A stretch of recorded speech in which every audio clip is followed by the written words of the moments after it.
चिपळूणमधील ध्वजस्तंभ लोकार्पण सोहळ्यामध्ये भास्कर जाधव नाराज झाले।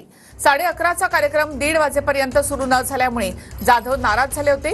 काल महाराजांचा अपमान झाला, आज राष्ट्राचा अपमान झाला असं भास्कर जाधवांनी म्हटलं। भास्कर जाधवांनी प्रांताधिकाऱ्यांना सुद्धा फटकारला। सर्व अधिकाऱ्यांना माहिती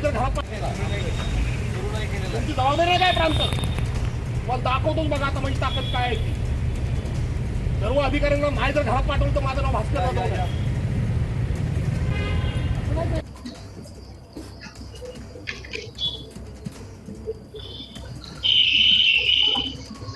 राष्ट्रीय ध्वज फडकवण्याचा हा कार्यक्रम आहे। 11:30ची वेळ होती, 1 वाजेपर्यंत आम्ही इथून उभे आहोत आणि आल्याबरोबर पालकमंत्र्यांनी 1 सेकंदाची वाट न बघता ताबडतोब उद्घाटन केलं।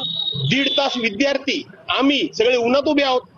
ही कुठली पद्धत आहे? हा काय तुमच्या पक्षाचा कार्यक्रम आहे? या राष्ट्रीय कार्यक्रम आहे आणि म्हणून आम्ही सगळं सहन करू, पण राष्ट्राचा अपमान आम्ही सहन करणार नाही। हक्कभंग आणणार। हक्कभंग ही फार मोठी ताकद आहे। या अधिकाऱ्यांना माहित नाही काय ताकद आहे हक्कभंगाची। जाधव साहेब हा कार्यक्रम 5 दिवसापूर्वी ठरलेला आहे आणि 5 दिवसापूर्वी स्पष्ट पद्धतीनं निमंत्रण पत्रिका मी स्वतः बघितलेली आहे। 5 दिवसापूर्वी जर कार्यक्रम आपल्याकडे आलेला आहे तर 5 दिवसापूर्वीच लोकप्रतिनिधींना आपण सांगणं गरजेचं होतं। भविष्यामध्ये ही सुधारणा अधिकाऱ्यांकडून झाली पाहिजे, हीच माझी पालकमंत्री म्हणून सूचना आहे।